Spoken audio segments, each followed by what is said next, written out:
Good evening, good morning, wherever you may be. Thanks for tuning in today. We are talking here today about a story that made waves online about the Vatican wanting people to pray for demons. This comes out of the Synod on Synodality, and I've got the text pre-recorded for you. I'm going to give you a caveat here, or a disclaimer if you want. There are a lot of people saying, well, he's a saint of the church, so it's fine. And as you will see, he's not actually a saint of the Catholic Church. That has been thoroughly debunked. And a lot of people are not going to say this, or not going to admit this. And the saint we're talking about is Saint Isaac of Nineveh, or Isaac of Nineveh, rather. He's a saint of the Eastern Orthodox Church, which are schismatics and, yes, heretics, in some cases anyway, as I mentioned in my pre-recorded clip, where I go over the document with words on the screen so you can see that I am, in fact, not making this up. Because I had somebody in my live chat while I was asleep, basically, in the pre-scheduled for this, saying if I'm just going to lie about Francis, just become a Protestant. And no, thank you. I'm not going to cede the church to Francis. Thank you very much. So our story comes to us today from the Synod on Synodality, or the Synod of Sin, as we have started calling it in these parts, which tells us that we need to have a spirituality of synodality. And they published a rather weird document called Towards a Spirituality for Synodality. This is an excerpt from this went live online, started getting shared around on Twitter, and then you can see how it kind of spiraled from there, with people saying, well, again, it was said the quote they used in this document was from a saint of the church, when in fact it was not a saint of the Catholic Church. So we're going to go over that. I'm going to wait just a couple minutes so we can get a few more people in here. Good morning, channel member Digital Gypsy. Good morning from the Ozarks. Good morning to you too. You're not that far from me, so you understand that it is 2:30 in the morning where I'm at. Just to give you thank you, Tyler. Appreciate it. To give you a personal update, my ankle that I talked about in my stream yesterday is no better. It's not any better whatsoever. I'm going to have to go for a test drive before I risk a 90-mile drive to Mass with my wife and kids in the car. So I can't drive for long periods of time, but we're going to have to come up with some other plan. So good morning to everyone here. As more people are coming into the chat, we're going to talk about this again briefly here. The Synod on Sin issued a document called Towards a Spirituality of Synodality, which sounds like a bunch of word salad nonsense anyway. And in that document, they basically cite a supposed saint who is not actually a saint of the Catholic Church. Any 2 minutes of research will find out that the guy was actually a Nestorian bishop, okay? And where this person said we must pray for all of creation, including demons, to receive mercy. That's been debunked. I'm going to give a shout out to Tim Gordon here, and I'll quote him afterwards.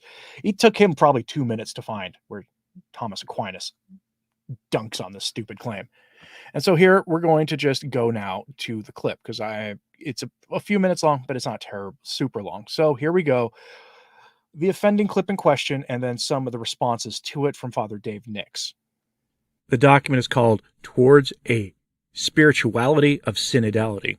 And the offending passage comes from page 29, under the subheading of Discernment as Attunement, a Metaphor. And that subheading by itself sounds pagan, by the way. Discernment as Attunement. Here is the offending passage, and we'll discuss this in further detail. Quote, in many ways, we can see the gift of discernment in musical terms. Often we learn to sing through singing with others. From them, we learn to recognize true and false notions. Gradually, we become familiar with the music, and we begin almost intuitively to know when we are in harmony. So, too, from familiarity with God, we can come to recognize what is true and in harmony with God's purpose, and what is out of tune or strikes a false note. We also learn that which is God's way of loving and acting for the salvation of the world through the new music of the cross. In the end, discernment is an act of love for God and for neighbor. It is the knowledge that comes through love. In discerning in and through love, we can begin to comprehend reality in all its relationships, and in its ultimate destiny to participate in God's triune life. Discernment, then, is also an opening of the heart in love and mercy to all things, as Saint Isaac of Nineveh, Saint Isaac the Syrian expresses it. Here's where the offending passage begins. Quote, What is a merciful heart? It is a heart on fire for the whole of creation, for humanity, for the birds, for the animals, for demons, and for all that exists. By the recollection of them, the eyes of a merciful person pour forth tears in abundance. By the strong and vehement mercy that grips such a person's heart, and by such great compassion, the heart is humbled, and one cannot bear to hear or to see any injury or slight sorrow in any creation. For this reason, such a person offers up tearful, prayerful prayer continually, even for irrational beasts, for the enemies of the truth, and for those who harm her or him, that they be protected and receive mercy. And in the like manner, such a person prays for the family of reptiles, because of the great compassion that burns without measure in a heart that is in the likeness of God. End quote. We are to pray for the demons so that they may receive mercies. And St. Isaac the Syrian, you might think, well, he's a saint, right? So whatever it is, it must be fine because the church would never canonize a saint who goes against what the church has to say. Well, except St. Isaac the Syrian is not a saint. He is a saint. He's a quote-unquote saint of the Orthodox Church. And yes, I'm going to say the unpopular thing. The Eastern Orthodox are schismatics and in many cases heretics. They are. It's an argument for another time. So, to quote Father Dave Nix on his Twitter account, quote, Isaac the Syrian is listed on the New Advent website as Isaac of Nineveh, Nestorian bishop. Isaac also apparently held Origen's apokatastasis, that all demons would make it back to heaven. That is a synod who is quoting and asking you to have a heart for demons. End quote. We'll get back to Father Nix here in a second. Nestorianism is a heresy. Isaac the Syrian was not a saint. He was a Nestorian, a condemned heretic, a knowing follower of Nestorius and his heresies. He is an Eastern Orthodox quote-unquote saint, but he is not somebody who is recognized by the Catholic Church. Continuing with Father Dave Nix, quote, obviously neither Origen nor Isaac were recognized as saints in the Roman Catholic Church. And he said, yesterday morning on Twitter, I erroneously claimed the synod was taking out of context a desert saint. It turns out they were just taking out of context a desert monk. I'm sorry I had not done my research yet until the afternoon. End quote. For those saying he was a desert monk and people are taking or desert saint being taken out of context, that's not true. He was a Nestorian according to New Advent. New Advent has a passage on Isaac of Nineveh, as they call him, or as Eastern Orthodox call him, St. Isaac of Syria. And he was a Nestorian, and according to New Advent, he died under like a weird cloud where even the Nestorians didn't like him too much because his writings were too Catholic for them, but he never reconciled with the church. So, he was never canonized by the Catholic Church. Full stop. That's what New Advent says. I can put links to all this stuff in my show notes later for you if you would like, but that's what's going on. So there you have it. And what is the central claim, right? That we should pray for all of creation, that all creation will make it to heaven. I mean, there's a lot to unpack there, but we'll just focus on the demon question, right? And this is from Tim Gordon. I'll give him a shout out here. Put this on Twitter. I don't have it on screen for you, but I believe I put it in the links in the show notes post that'll go live at 5 a.m. Central Time when the normal Sunday educational video goes live. And here's what Tim Gordon has to say. Here is Aquinas' rejection of the synod sense of charitable friendship with demons. Quote, first, a thing may be loved as the person who is the object of friendship, and thus we cannot have the friendship of charity towards the demons. For it is an essential part of friendship that one should be a well-wisher towards one's friend, and it is impossible for us, out of charity, to desire the good of everlasting life, to which charity is referred for those spirits whom God has condemned eternally, since this would be in opposition to our charity towards God, whereby we approve of his justice. End quote. I mean, Tim goes on to say, by the way, this quote, condemned eternally, is directly contradicted by Amoris Laetitia, where he says, no one can be condemned forever because that is not the logic of the gospel. So there you go. This is what we're dealing with. This is the document coming from the synod. Okay. Now, this document will probably be part of the larger bundle of things that Francis will spend the next several months going over, and then towards probably about a year from now, introduce his own document. We'll get the concrete date on when all of this will wrap up next year, probably sometime in November or December when they make that announcement. And as I've said, I expect him to give a more moderate looking response because they're going to ask for everything in the kitchen sink here. And he will give a response that will give them some things that'll look more moderate. That is what's coming, because that was the playbook for Mors Laetitia and for Fratelli Tutti, the two previous synods.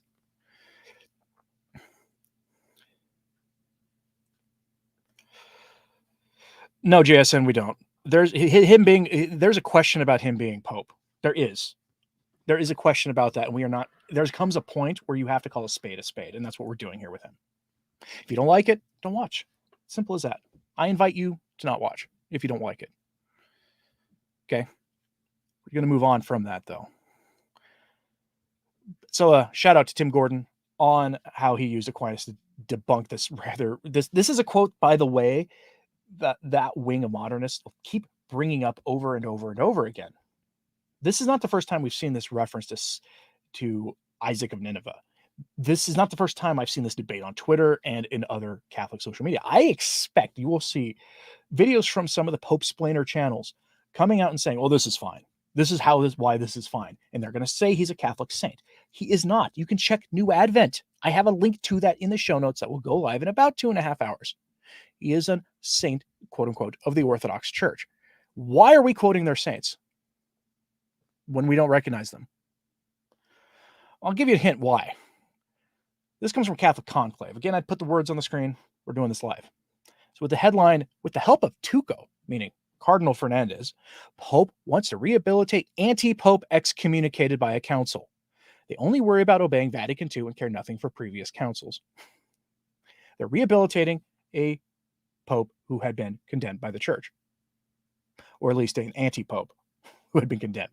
This is one of those from the Western Schism, and they're trying to bring him back. This guy was a heretic, declares an anti-Pope by an ecumenical council of the Church. They're trying to rehabilitate him. Why do you think they're doing that? Because they can undercut the authority of previous councils. Elsewhere, at the Synod, they talked about how previous popes had infallibility in their time, right? They're now trying to scale back papal infallibility, but then making a pope's declarations relativistic. This is the enthronement of relativism in the Church. We should all be opposed to that. How is Pope B's health? Will he be alive a year from now? Pope B? Are you talking about Benedict XVI? He passed away back on December 31st of last year. So here, we're going to go over this article here. Again, just read the headline. So, quote, Francis, with the help of Tuco, Cardinal Fernandez, to rehabilitate anti-Pope Benedict XIII. We just need to see them try to rehabilitate Satan himself. The favored one now is the anti-Pope Benedict XIII. By the way, don't make it strange to you. Saint Hippolytus of Rome was the first anti-pope in history, and yet he is a saint. Yes, there are canonized anti-popes because they graciously usually stepped down when it became clear to them that their claim to the pontificate was invalid, and they stepped down and submitted to the authority of the legitimate pontiff. We're not going to contest that here. This is something different. The prefect of the doctrine of the faith asks various institutions for documents on the life of Benedict XIII, a native of Ilucha, or Iluca, I don't know. The Vatican has requested documentation on Benedict XIII, known as Pope Luna, and is studying rehabilitating his legitimacy after he was named a heretic and anti-pope. Last May 23rd marked 600 years since his passing, and his figure is being commemorated with successive events in Aragon. He was born in Iluca in 1328. And Peniscola, where he died in 1423 at the age of 95. The initiative lies with the new prefect of the Dicastery for the Doctrine of the Faith, Cardinal Victor Manuel Fernandez, who until July was Archbishop of La Plata, Argentina, and was appointed by Pope Francis, of whom he is, quote, a very good friend and, quote, disciple. He had sent several emails since his appointment as prefect and cardinal, and he has asked me to send the documentation about Pope Luna to begin the process of recovering his figure, says Aragonese jurist Jose Javier Forchen, a great defender of Pope Luna, born under the name of Pedro Martinez de Luna y Perez de Gotor. For him, the anniversary of Benedict XIII's passing should be used to have his heretic convictions withdrawn and his name vindicated as legitimate. Documentation has been requested from several institutions in Pensacola, and they want to add the work prepared by the Aragonese religious Ovidio Quella, who studied his contribution to the Vatican. The new person in charge of the doctrine of the faith replaced his predecessor on September 23rd, Cardinal Luis Francisco Ladaria, a native of Palma del Mallorca, who arrived last March to receive a group of Jesuits from Zaragoza and who transferred him information about Pope Luna. End quote. We'll get back to that in a moment. They're trying to rehabilitate a heretic anti-pope. Okay, this is great. This is great. And what they're doing here appears to be trying to undercut the infallible declarations of previous ecumenical councils. This is why I give them no quarter anymore. If you go back to my videos from before the Pan Amazon Synod, I was much more measured about how I talked about him. But then the Pachamama came out, and that was it. We were done. And then Fratelli Tutti came out, and whatever doubt I had left was gone. It was gone. Because I read the document. I actually recorded Fratelli Tutti for the channel, and it was painful. It was a surrender to the secular world on all sorts of wicked, evil things. But they're trying to rehabilitate a heretic anti-pope. Okay? Someone convicted of heresy by an ecumenical council. We're going to continue here. Letter from Pope Francis involved in all this. Quote, Pope Francis recently sent a public letter to Victor Manuel Fernandez. Quote, the dicastery that you will preside over in other times used immoral methods, he told him in his letter, because, quote, those were times when, rather than promoting theological knowledge, possible doctrinal errors were persecuted. What I expect from you is undoubtedly something very different, the Pope maintains in his letter.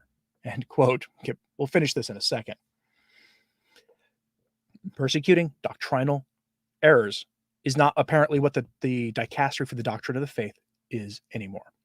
That's not what it's for anymore. According to a letter Francis issued publicly to Cardinal Fernandez. What are we even doing at this point? They're going to basically, from the looks of it, try to rehabilitate as many of the heretics as they can. Remember, Francis has a statue of Martin Luther in his office. He's got paintings of the guy.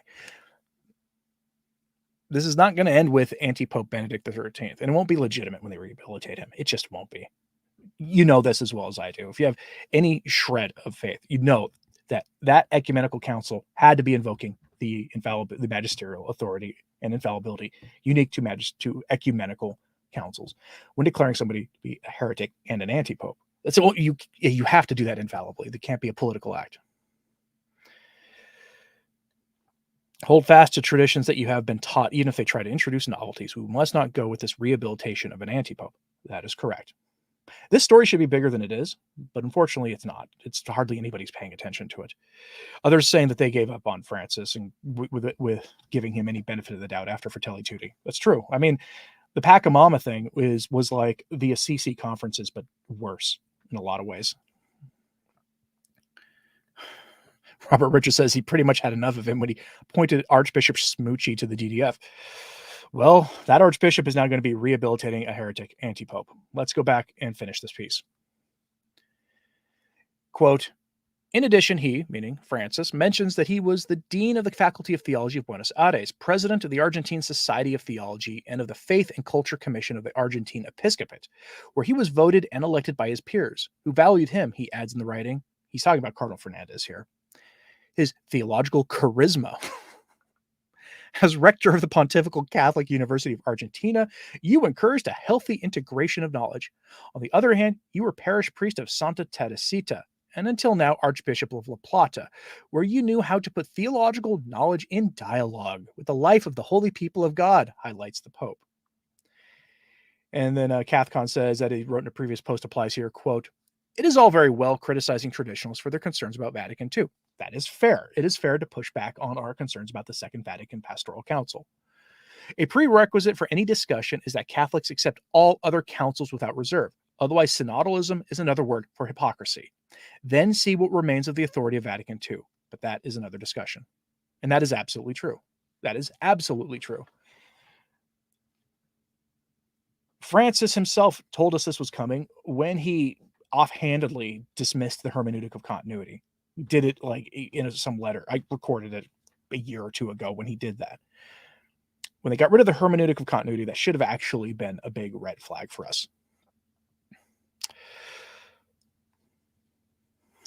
Lila says, Anthony, the problem is that we know the emperor has no clothes. That's true. That's and the thing about it is, I think, we sometimes get called Gnostics because we act like we have secret knowledge. There's nothing secret here about this. Just go read old Catholic books. Go read the writings of popes. That's why I put them up on my channel.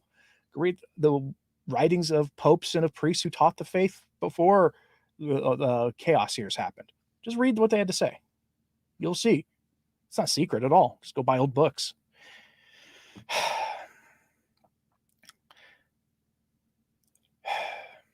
Pope still has the liberal Catholic crowd, but they don't fill the pews. Church closings soon.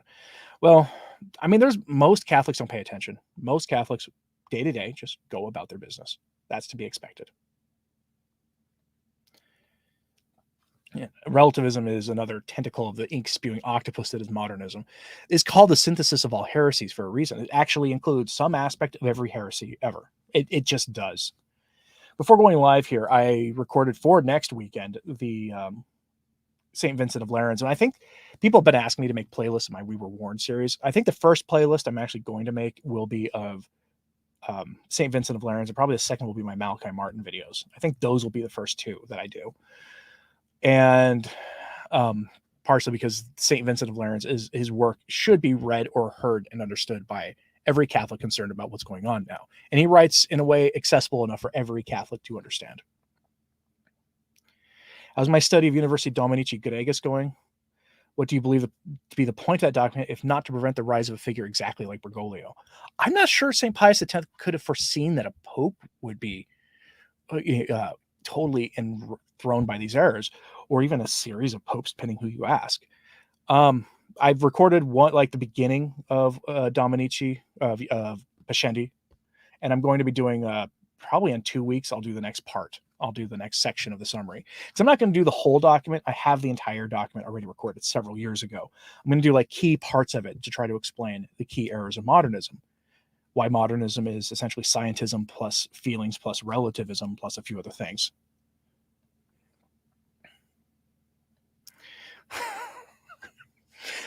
Amoris Laetitia was like the main point for a lot of people. I mean, I think it was Taylor Marshall said that was essentially when he gave up on trying to explain away everything Francis did.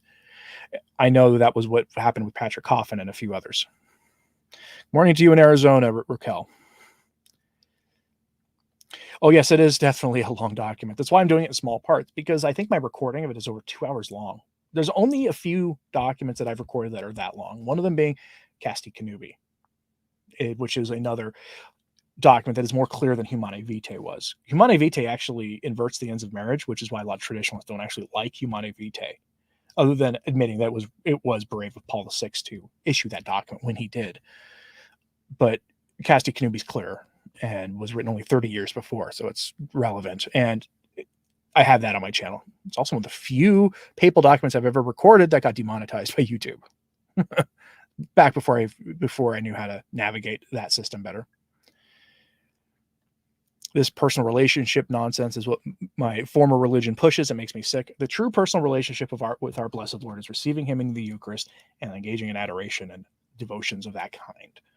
Yes, there is a personal relationship aspect to it, but it's not. The Protestants overemphasize that, at least in my mind. If you have any final questions, go ahead and put them in the chat now, because otherwise I've got to pretty soon test my weak ankle out to make sure I can actually drive to Mass this morning. And my wife doesn't drive, so I need time to make sure I can come up with other arrangements if need be.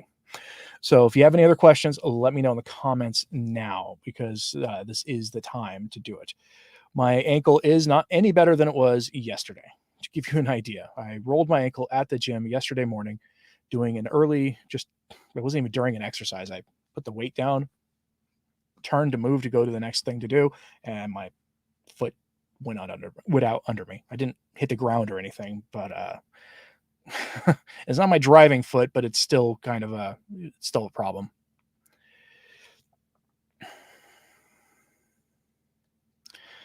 Was Benedict forced to abdicate? I think that's a better avenue to go after for determining the legitimacy of that than some of the more mainstream in our circles ways of doing it, honestly, because I think canon law is much clearer on that. Thank you for praying for my recovery. I do appreciate it. I wish adoration was available near me. It just isn't. Megan says she became Catholic because of an old Catholic book called God's Ways Are Wonderful by Martin Eberhard. I should look that up. I'm always looking for new things to put up on Sundays, you know.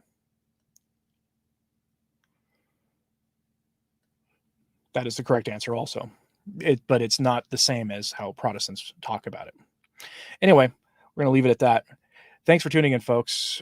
When my talk in 2 hours goes live, it's from Monsignor Ronald Knox, one of the great 20th century Catholic priests, who is the publisher of my favorite traditional Bible translation for more casual reading. The Dewey is better, but harder to deal with when it comes to, you know, casual reading, but it's better for study. But the Knox translation is good for more just day-to-day reading. That's my favorite translation. He's the author of that, and I have one of his talks on the temptations of Christ going live in about 2 hours. So tune in for that. And when that goes live, if you want the links to everything that I've cited here, they'll be on my sources page. So at returntotradition.org. Thanks for tuning in, folks. Romulus, all I will say is I know that E. Michael Jones is wrong on Malcolm Martin. Anyway, thanks, folks. Have a good day.